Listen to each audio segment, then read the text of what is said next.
Hi, I'm John Perry. We've had an above-ground pool installed by the Little Pool Company, and we're living on a slopey lock in Wangi, New South Wales. To me, the whole success of this pool was the first person who touched the ground, and that was Maddie, who came out and looked.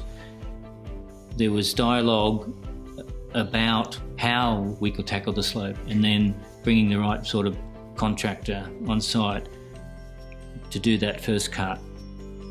That's when I knew they know what they're doing. Yeah, I'm Matty Nordsvan from Little Pool Co, manufactured by Compass Pools Australia. When I first came and looked at the site, I went, oh, holy dooly, look at this, 45-degree site, no access, and this massive driveway. So the first concern I had was the distance that the pool had to be lifted. So it was around about a 30 to 35 metre lift.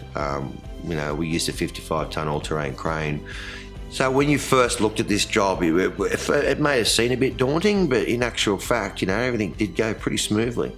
The person that we were dealing with, Matty, he was able to explain to us exactly where the machine's going to go in the street and how they're going to get it in and which trees they're going to go over the top of, and it went to clockwork without any neighbours getting involved.